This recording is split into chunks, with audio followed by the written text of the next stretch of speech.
નમસ્તે મારા વાલા બાળકો, કેમ છો બધા? મજામાં? જવાહર નવોદય વિદ્યાલય પ્રવેશ પરીક્ષા પૂર્વ તૈયારી વર્ગ અને કોમન એન્ટ્રન્સ ટેસ્ટ પરીક્ષા પૂર્વ તૈયારી વર્ગની અંદર મારા ધોરણ 5ના તમામ બાળકોનું હાર્દિક સ્વાગત કરું છું. તમે બેટા તમામ વિડીયો જોયા હશે અને તમામ વિડીયો પૂરેપૂરા જોયા હશે. આપણે કોમન એન્ટ્રન્સ ટેસ્ટની અંદર ગણિત વિભાગ જે 30 પ્રશ્નો પૂછાય છે, 30 માર્કના, એટલે કે 25% વેઇટેજ કુલ પરીક્ષાના ગુણનું, એની અંદર આપણે ત્રીજું ચેપ્ટર કેટલા ચોરસ અને 11મું ચેપ્ટર ક્ષેત્રફળ અને પરિમિતિ, એ બંનેનો એક સાથે અભ્યાસ કરી રહ્યા છીએ. કેમ એક સાથે? તો કેટલા ચોરસ અને ક્ષેત્રફળ પરિમિતિ ચેપ્ટર એકબીજા સાથે જોડાયેલા છે, એટલે કેટલા ચોરસ એની અંદર આપણે ઓટોમેટિકલી ભણી ચૂકીશું. તો તમે લોકોએ આગળનો જે વિડીયો છે આની, એમાં મેં જે સમજૂતી આપેલી એ સમજૂતી બરાબર પૂરેપૂરો વિડીયો જોઈ લીધો હશે. ના જોયો હોય તો તમામ વિડીયો પૂરેપૂરા જોવા, જેથી પરીક્ષાની અંદર કયો દાખલો ક્યારે પૂછાય એ આપણને ખ્યાલ ન હોય અને આપણે જેને ટાળ્યો હોય એવો જ દાખલો પૂછાય તો આપણને એમ થાય કે વિડીયોમાં જોયા હોય તો આપણને વધારે સારું હોત. એટલે દરેકે વિડીયો પૂરેપૂરો જોવો અને વિડીયો કેવો લાગ્યો એ કમેન્ટ બોક્સમાં પણ લખો, જેથી મને પણ એમ થાય કે મારા બાળકો મારો વિડીયો જોઈ રહ્યા છે. અને વિડીયો ચોક્કસ લાઈક કરો. તમારા અન્ય મિત્રો જે હજી સુધી જોડાયા નથી એમને શેર કરો. ઓકે, તમે તૈયાર છો તમારી નોટ પેન પેન્સિલ સાથે? તો શરૂઆત કરીએ આજની. સૌથી પહેલો પ્રશ્ન, કેટલા ચોરસ 11મું ચેપ્ટર ક્ષેત્રફળ અને પરિમિતિ, એની સાથે અહીં તમને મેં એક લંબચોરસ આકૃતિ, તમે આકૃતિઓ એટલે કે આપણે ભાગ 1ની અંદર આકાર અને આકૃતિઓ વિશે પરિચય મેળવી લીધેલો છે. તો અહીંયા એક લંબચોરસ આપેલો છે 4 સેન્ટીમીટર અને 2 સેન્ટીમીટર. આપેલ આકૃતિનું ક્ષેત્રફળ કેટલું? આ ક્ષેત્રફળનો મતલબ બેટા શું? તો ક્ષેત્રફળનો મતલબ કે આ લંબચોરસની અંદર કેટલા ચોરસ 1 સેન્ટીમીટરના, ચારે બાજુ 1 સેન્ટીમીટર હોય એવા કેટલા ચોરસ સમાશે, એટલે એનું નામ ક્ષેત્રફળ. કેટલા ચોરસ અંદર રોકાશે એનું નામ ક્ષેત્રફળ. આ લંબચોરસે કેટલી જગ્યા રોકેલી છે? તો સૌથી પહેલા અહીંયા આકૃતિ આપણે સમજવાની. જો આકૃતિ લંબચોરસ આપી હોય એટલે કે અહીં આ લંબાઈ છે અને આ પહોળાઈ છે, તેનો મતલબ કે લંબચોરસનું સૂત્ર, લંબચોરસનું ક્ષેત્રફળ બરાબર લંબાઈ ગુણ્યા પહોળાઈ.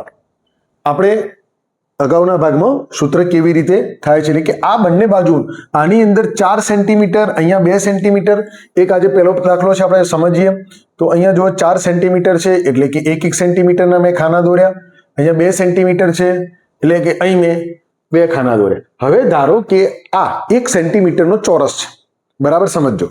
તો આની અંદર કેટલા ચોરસ રોકાય? 1 2 3 4 5 6 7 8, રાઈટ. હવે 8 ગણવા પડે છે, પરંતુ ગણવા ન હોય તો શું કરવાનું? તો લંબાઈ ગુણ્યા પહોળાઈ, એટલે કે કોઈ પણ બે બાજુઓ, સામસામેની બાજુઓ પૈકી અહીં કોઈ પણ એક લંબાઈ અને પહોળાઈ, એ બંનેનો જો ગુણાકાર કરો તો તમને કેટલા ચોરસ અંદર રોકાયેલા છે એ સરળતાથી મળી જાય. તો અહીંયા લંબાઈ અને પહોળાઈ, તો લંબાઈની અંદર 4 સેન્ટીમીટર અને પહોળાઈની અંદર 2 સેન્ટીમીટર. ઓકે, તો 4 ગુણ્યા 2, તો 4 ગુણ્યા 2 નો મતલબ શું થશે? 4 દુ 8, 8 સેન્ટીમીટર. આ 1 સેન્ટીમીટર અને બીજા સેન્ટીમીટર, તો એનો મતલબ કે ચોરસ સેન્ટીમીટર. આ આપણો જવાબ આપણને મળી ગયો. આ જવાબ આપણે વિકલ્પ A B C કે D પૈકી કયો મળે છે બરાબર યાદ રાખજો, ઉતાવળ નહીં કરતા. 12 સેન્ટીમીટર લખેલું છે, 12 ચોરસ સેન્ટીમીટર લખ્યું છે, 8 સેન્ટીમીટર લખ્યું છે અને 8 ચોરસ સેન્ટીમીટર. જો ભૂલમાં આપણે C સિલેક્ટ કરી દઈએ છીએ તો આપણો જવાબ ખોટો પડે છે. એટલે આપણો સાચો જવાબ કયો છે? ચોરસ સેન્ટીમીટર. કેમ? ક્ષેત્રફળની અંદર જો માપ સેન્ટીમીટરમાં આપેલું હશે તો ચોરસ સેન્ટીમીટર જવાબ મળશે. જો માપ મીટરમાં આપેલું હશે તો ચોરસ મીટરમાં જવાબ મળશે. ઓકે, તો આશા રાખું છું કે આ પ્રથમ દાખલો કેટલા ચોરસ સાથેનું આપણે સામે સમજ્યા ક્ષેત્રફળ, એ તમને સમજણ પડી ગઈ હશે. બીજો દાખલો, ચોરસની પરિમિતિ. અહીંયા જુઓ બેટા, પરિમિતિ પૂછી છે, એનો મતલબ કે ચોરસ અહીં જેની ચારે બાજુઓ સરખી છે, ચારે બાજુઓ સરખી છે એટલે કે લંબાઈ લંબાઈ લંબાઈ ને લંબાઈ, કોઈ જગ્યાએ પહોળાઈ નહીં, બધી જ બાજુ સરખી. તો આવી ચોરસની પરિમિતિ, એનો મતલબ કે એની હદ, પરિમિતિનો મતલબ શું થશે? હદ. હદ એટલે કે વાડ. હદનો મતલબ શું થશે? કે આપણે વાડ, એની વાડ બનાવી છે તો કેટલી લંબાઈનો તાર જોશ, એટલે કે ચારે બાજુઓનું માપ. પરિમિતિનો મતલબ કે ચારે બાજુનું માપ. ચારે બાજુનું માપ આપણે અગાઉ શીખી ગયા છે, પરંતુ શરૂઆતમાં રિપીટેશન તમને કરીશ. તો લંબાઈ 1 વખત, 2 વખત, 3 વખત અને 4 વખત કરો, એનો સરવાળો કરવાનો છે. તો સૂત્ર આવું આપેલા હશે, તો આમાંથી કયું સાચું? 2 ગુણ્યા લંબાઈ, 4 ગુણ્યા લંબાઈ, લંબાઈ વત્તા લંબાઈ. જો અહીંયા 2 વખત લંબાઈ આપી છે, પરંતુ આપણી જોડે લંબાઈ કેટલી વખત છે? 4 વખત. લંબાઈ ગુણ્યા લંબાઈ, અહીંયા લંબાઈ ગુણ્યા લંબાઈ આપી છે, તો ગુણાકાર શેમાં આવશે બેટા? ક્ષેત્રફળમાં આવશે. પરિમિતિમાં ગુણાકાર આવશે નહીં, યાદ રાખવાનું. તો 2 રહ્યા. શું 2 લંબાઈ ગણવાની કે 4 લંબાઈ ગણવાની? તો તમે સાચા છો. જો 2 લંબાઈ ના ગણવાની હોય, ગુણાકાર ના ગણવાનો હોય, તો આપણો સાચો જવાબ 4 વખત લંબાઈ આપણને મળી જાય છે. ઓકે. અમુક પ્રશ્નો એવા હશે કે જે થિયરી આધારિત હશે, જેને આપણે સમજણ બરાબર થિયરી ભણ્યા હશું, સમજ્યા હશું તો પડશે. ઓકે. પ્રશ્ન નંબર 3 સમજીએ. લંબચોરસની પરિમિતિ કેટલી થાય? બીજા પ્રશ્નની અંદર આપણે ચોરસની પરિમિતિ સમજ્યા, અહીંયા લંબચોરસની પરિમિતિ. અહીં બેટા જો એક વાત કરું કે લંબચોરસની પરિમિતિ, આ લંબચોરસ શબ્દ છે તો એનો મતલબ કે કેવો છે? એક બાજુ લંબાઈ અને એક બાજુ પહોળાઈ. આ બાજુ લંબાઈ અને આ બાજુ પહોળાઈ. તો એની પરિમિતિ, એનો મતલબ કે સામસામેની 2 બાજુઓ સરખી, એટલે કે ચારે બાજુઓની લંબાઈ પૈકી 2 વખત લંબાઈ અને 2 વખત પહોળાઈ. તો તમે સમજી શકો છો, અહીંયા 2 વખત લંબાઈ આવશે જવાબ? તો ના, તો એ કેન્સલ કરીશું. એ જ રીતે શું 2 વખત પહોળાઈ આવશે? ના, કારણ કે આપણે કેટલી બાજુઓ ગણવાની છે? ચારે બાજુઓ ગણવાની છે. એ જ રીતે સી ની અંદર 2 કૌંસની, એટલે કૌંસ શબ્દ છે એનો મતલબ અહીંયા શું સમજવાનું? ગુણાકાર. આ યાદ રાખજો. જ્યારે કૌંસની બહાર સંખ્યા આપેલી હોય અને કશું ના લખેલું હોય, એટલે કે કંઈ જ કોઈ નિશાની ના હોય, તો એનો મતલબ શું સમજવાનું? ગુણાકાર. લંબાઈ ગુણ્યા પહોળાઈ. મેં હાલ વાત કરી કે પરિમિતિની અંદર ગુણાકાર આવશે નહીં, માટે આ પણ વિકલ્પ કેન્સલ. તો રહ્યો કયો આપણા જોડે સાચો વિકલ્પ?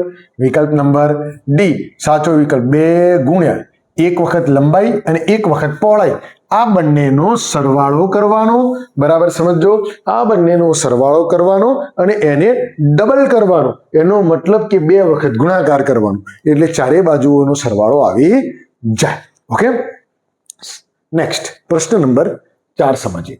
અહીંયા 4 બોક્સ વાળી અને અહીંયા 3 ને 2 5 બોક્સ વાળી આકૃતિ આપેલી છે.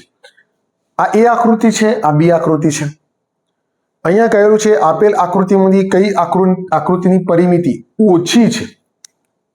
ઓછી છે. દેખીતી રીતે જ આપણને ખબર પડે કે જેના બોક્સ વધુ એની પરિમિતિ વધુ અને જેના બોક્સ ઓછા એની પરિમિતિ ઓછી. પરંતુ તેમ છતાંય આપણે પરિમિતિ ગણવા માટેની એક બહુ સાદી પદ્ધતિનો ઉપયોગ કરીશું જ્યારે આવી આકૃતિ હશે ત્યારે. જેમ કે અહીંથી શરૂઆત કરીએ છીએ.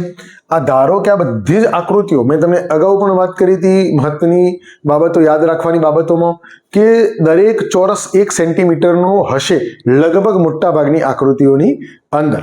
તો અહીં આ 1 2 3 4 5 6 7 8 9 10 અને 10 સેન્ટીમીટર. કેટલી છે? 10 સેન્ટીમીટર આપેલી છે. એનો મતલબ કે 10 સેન્ટીમીટર વાડ કરવી પડશે. આની વાડ કેટલી થશે? તો આની અહીંથી શરૂઆત કરીએ. 1 2 3 4 5 6 7 8 9 10 માર્કિંગ કરતા જઈશું જેથી ભૂલ ના પડે. 11 અને 12. આની થાય છે 12 સેન્ટીમીટર. જો સેન્ટીમીટરમાં જવાબ લખેલો છે. શેમાં લખ્યો છે? સેન્ટીમીટરમાં, નહીં કે ચોરસમાં. ચોરસ શબ્દ ક્યારે આવશે? જ્યારે ક્ષેત્રફળ આવશે ત્યારે. અહીંયા પરિમિતિમાં માત્ર સેન્ટીમીટર અથવા મીટર અથવા કિલોમીટર એવો જવાબ આવશે. તો અહીં કઈ આકૃતિની પરિમિતિ ઓછી છે? તો એ આકૃતિની પરિમિતિ ઓછી છે. તો એ આકૃતિ વાળો જવાબ ક્યાં છે? આકૃતિ એ ની અંદર, આકૃતિ બી ની અંદર બંને સમાન પરિમિતિ ધરાવે છે કે આપેલ પૈકી એક પણ નહીં? તો આ બધા વિકલ્પો ખોટા છે અને આપણો સાચો વિકલ્પ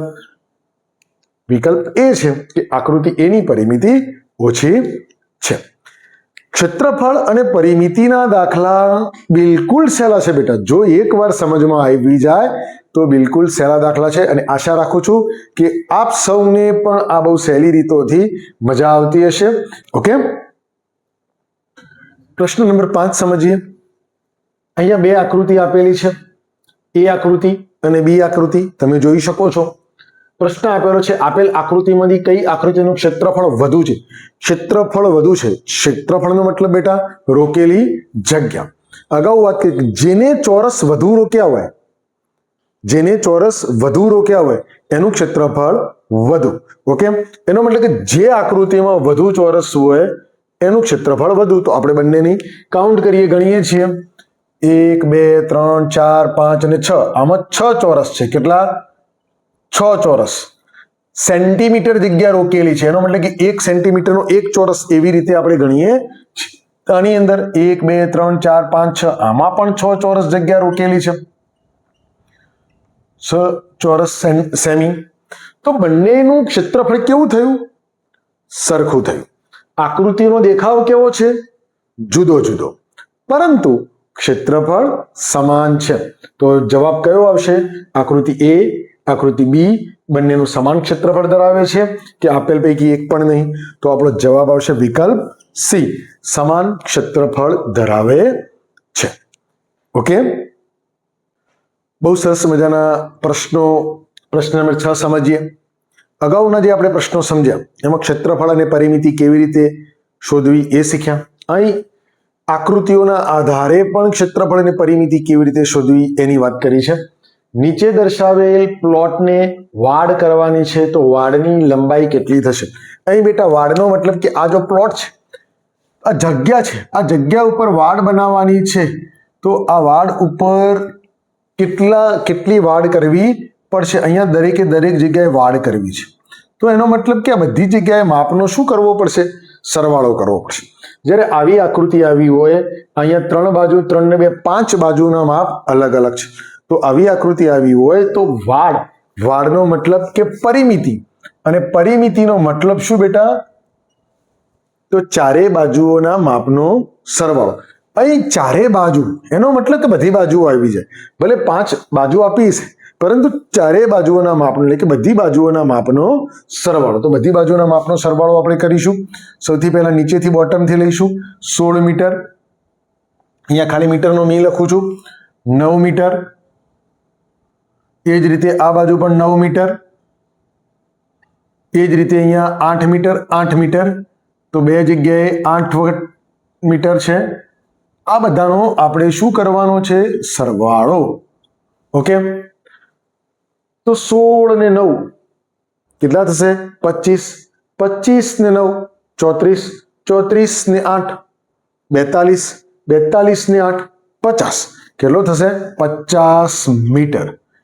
આપણે પરિમિતિ શોધવાની છે, એટલે મીટરમાં માપ આપેલું હશે તો જવાબ પણ મીટરમાં જ આવશે, નહીં કે ચોરસ મીટરમાં. એટલે કે અહીં આપણને જવાબ 50 મીટર ક્યાં મળે છે?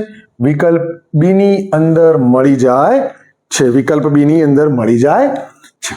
ઓકે, તો તમને આ પરિમિતિના દાખલાની અંદર સમજ પડી ગઈ છે. એ જ રીતે હવે આકૃતિના આધારે અગાઉ પણ સમજી ચૂક્યા અને ફરી એકવાર આપણે રિપીટ કરીએ છીએ. ક્ષેત્રફળનું સૂત્ર, એનો મતલબ કે લંબાઈ ગુણ્યા લંબાઈ, લંબાઈ ગુણ્યા પહોળાઈ જો લંબચોરસ હોય તો. પરિમિતિનું સૂત્ર તો ચારે બાજુઓની લંબાઈનો સરવાળો એટલે કે 4 વખત લંબાઈ, અથવા લંબચોરસ હોય તો 2 વખત લંબાઈ અને 2 વખત પહોળાઈ એનો સરવાળો કરવાનો, કાં તો 2 ગુણ્યા લંબાઈ વત્તા પહોળાઈ કૌંસની અંદર. તો આ રીતના આપણે શોધી શકીએ છીએ. અહીં ક્ષેત્રફળ શોધવાનું છે. આકૃતિ આપેલી છે, અહીંયા 3 સેન્ટીમીટર. એનો મતલબ કે બેટા અહીંયા 3 ભાગ પાડો તમે. એનો મતલબ કે 3 સેન્ટીમીટર ઊભા અને 3 1 સેન્ટીમીટરના, એટલે કે કેટલા ચોરસ થયા આપણને ગણીએ. નાની આકૃતિ છે માટે આપણે કહી શકીશું કે 9 ચોરસ થયા સાહેબ. પરંતુ મોટી આકૃતિ હોય અથવા મોટી કોઈ જગ્યાનું ક્ષેત્રફળ શોધવાનું હોય તો શું ત્યાં આવા 1 સેન્ટીમીટરના અથવા 1 મીટરના શું આપણે ટુકડા ગોઠવીશું? એની લીટી દોરીશું? ના. તો શું કરીશું? તો એની બે બાજુઓની એટલે કે લંબાઈ જે આપેલી છે, બે લંબાઈઓ, એનો આપણે ગુણાકાર કરીશું. અને એનું સૂત્ર શું હતું? તો અહીંયા આપણે સૂત્ર લખીએ છીએ. સમજો, ચોરસનું ક્ષેત્રફળ બરાબર લંબાઈ ગુણ્યા લંબાઈ, એટલે કે લંબાઈનો વર્ગ પણ કહેવાય. તો 3 સેમી ગુણ્યા 3 સેન્ટીમીટર. તો આ 3 ગુણ્યા 3 નો મતલબ શું થશે? 9. હવે 3 નો વર્ગ, આ વર્ગ શબ્દ આવ્યો છે એની પણ સમજ આપી. કોઈ પણ એક રકમને બે વખત ગુણાકાર, એના પોતાનાથી જ બે વખત ગુણાકાર કરીએ અને જે જવાબ મળે એને વર્ગ કહેવાય. અહીંયા 3 છે તો 3 ને 3 વડે જ ગુણાકાર કર્યો તો એનો જવાબ 9 મળ્યો. એ 9 એ એનો વર્ગ કહેવાય. 3 નો વર્ગ 9. 4 હોય તો 4 ગુણ્યા 4, ચોગે ચોગે 16. 5 હોય તો 5 ગુણ્યા 5, પાછે પાછે 25. એવી રીતે આ દરેકનો વર્ગ. તો વર્ગ મળે તો સેન્ટીમીટર વર્ગ પણ કહેવાય અથવા ચોરસ સેમી પણ કહેવાય. તો આપણો ચોરસ સેમી અહીંયા જવાબ આપેલો છે, અહીંયા ક્યાંય વર્ગ લખેલો નથી. તો 9 ચોરસ સેમી ક્યાં મળે છે? જવાબ વિકલ્પ ડી ની અંદર મળી જાય છે. ને ક્ષેત્રફળ અને પરિમિતિ કેટલા ચોરસ? એકદમ સહેલામાં સહેલું, આમાંથી એક પણ માર્ક જવો જોઈએ નહીં. ઓકે, પ્રશ્ન નંબર 8 સમજીએ. નીચે આપેલી આકૃતિની હદ એટલે કે પરિમિતિ કેટલી થશે? અહીં પણ બેટા એક સરસ મજાની આકૃતિ આપેલી છે. મોટું ખેતર આપેલું છે, એ ખેતરની હદ શોધવાની છે. એનો મતલબ કે એની ચારે બાજુઓનો સરવાળો. પરિમિતિનો મતલબ શું થાય? ચારે બાજુઓનો સરવાળો. બરાબર યાદ રાખજો, પરિમિતિ એટલે ચારે બાજુઓનો સરવાળો, મિતિ. એ જ રીતે ક્ષેત્રફળ, ફળ એટલે કે ગુણાકાર, આ યાદ રાખવાનું. ઓકે, તો અહીં આપણે શરૂઆત કરીએ. કેટલું આપેલું છે? તો 25 મીટર, 40 મીટર, 55 મીટર અને અહીં 30 મીટર. તો આ ચારેનો આપણે સરવાળો કરીએ. 5 ને 5 10 ની પડી, શૂન્ય વધી આવી 1, 2 ને 1 3, 3 ને 4 7, 7 ને 5 12, 12 ને 3 15, 150 મીટર. 150 મીટર જવાબ આપણને ક્યાં મળે છે? કયા વિકલ્પમાં બેટા? તો વિકલ્પ એની અંદર આપણને મળી જાય છે. ને એકદમ સહેલું. એ જ રીતે પ્રશ્ન નંબર 9, અહીં પણ એક આકૃતિ આપી છે. એમાં તમે જોઈ શકો છો કે આ બાજુની માપનું આકૃતિનું માપ 2 સેન્ટીમીટર, અહીં 7, અહીં 7, અહીં 4, અહીં 4, પરંતુ અહીં આપેલું નથી. પ્રશ્નાર્થ ચિહ્ન. આપેલી આકૃતિની પરિમિતિ, અહીં બેટા સરસ મજાનો પ્રશ્ન છે કે પરિમિતિ 28 સેન્ટીમીટર હોય તો આ બધા જ માપનો સરવાળો કરીએ તો 28 સેન્ટીમીટર થવો જોઈએ. ઓકે, તો એક્સ શોધો. તો એનો મતલબ કે અહીં રકમ આપી નથી, 28 થવામાં કેટલી રકમ બાકી? તો સૌથી પહેલા શું કરવાનું? આપેલી બાજુઓનો માપનો સરવાળો કરીશું. તો સૌથી પહેલા 7 સેન્ટીમીટર, ફરીવાર 7 સેન્ટીમીટર, આ 1 થયું, 2 થયું, અહીં લઈએ આ 2 સેન્ટીમીટર. જો ટીક કરું છું એટલે આપણે ભૂલ ના પડે. આ 4 સેન્ટીમીટર, એ જ રીતે આ બાજુનું પણ 4 સેન્ટીમીટર. અને હવે કોઈ બાકી રહેતું નથી. 1 2 3 4 ને 5, તો 1 2 3 4 ને 5 થઈ ગયા. તો આ બધાનો આપણે સરવાળો કરીએ. શું કરવાનો? સરવાળો. હું અહીંયા તમને સમજાવતી વખતે નિશાની કરું છું. પરીક્ષાની અંદર સમય ન બગડે, બહુ જ ફટાફટ ઝડપથી સરવાળો કરવાનો. નિશાની નહીં મૂકેલી હશે તો પણ ચાલશે, પરંતુ કઈ પરીક્ષામાં? તો કોમન એન્ટ્રન્સ ટેસ્ટમાં. જ્યારે આપણે વાર્ષિક પરીક્ષા કે સત્રાંત પરીક્ષાની આવા જ દાખલા આપણી પરીક્ષાઓમાં પણ પૂછાશે. તો એ વખતે આપણે પૂરેપૂરી તકેદારી રાખી બધા જ સ્ટેપ લખી અને ગણવાનું થશે. તો 7 ને 7 14, 14 ને 2 16, 16 ને 4 20, 20 ને 4 24. કેટલા થયા? 24 સેન્ટીમીટર. તો અહીં બેટા 24 સેન્ટીમીટર કે, અને અહીં કહે છે કે 28 સેન્ટીમીટર થવું. તો 24 અને 28 આ બંને વચ્ચેનો તફાવત કેટલો? બંને વચ્ચેનો તફાવત કેટલો? તો આપણે મોઢે પણ કહી શકીએ છીએ 28 ઓછા 24 બરાબર 4 સેન્ટીમીટરનો તફાવત છે. એનો મતલબ કે આ જે બાજુ છે એ 4 સેન્ટીમીટરની હશે. ઘણા છોકરાઓ ઉતાવળ કરી જવાબ લખી દે કે 2 સેન્ટીમીટર અહીંયા આપેલું છે તો 2 સેન્ટીમીટર આ પણ હશે, તરત જવાબ એ લખી દે. પરંતુ ગણતરી જો કરો તો જવાબ કેટલો આવે છે? 4 સેન્ટીમીટર. એટલે ઉતાવળ કરવાની નહીં. તો 4 સેન્ટીમીટર જવાબ આપણને ક્યાં મળે છે? વિકલ્પ સી ની અંદર મળી જાય છે. તો આટલી કેટલીક બાબતો પણ યાદ રાખવાની, ઉતાવળ કરવાની નહીં.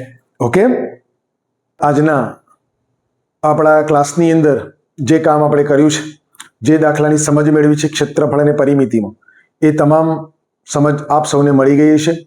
આની નોંધ તમે નોટબુકની અંદર પણ કરી હશે. જો ના કરી હોય તો કરી દેજો, જેથી બરાબર સમજ એકદમ ક્લિયર થઈ જાય. વિડીયોઝ પૂરેપૂરા જોવાના. કોઈ પણ વિડીયો હોય તો એને પૂરેપૂરો જોશો તો જ તમને બરાબર સમજણ પડશે. અગાઉ પણ જે કોઈ વિડીયો તમે ના જોયા હોય તો એના પૂરેપૂરા જોઈ લેશો. અને હજી વધુ દાખલાઓની સમજ સાથે જે પરીક્ષાની અંદર પૂછાય એવા common entrance test, Jawahar Navodaya Vidyalaya અને આપણી જે સત્રાંત અને વાર્ષિક પરીક્ષાઓમાં પૂછાય એવા દાખલાઓ સાથે આપણે ફરીવાર મળીએ છીએ નેક્સ્ટ ભાગની અંદર. ત્યાં સુધી રજા આપશો.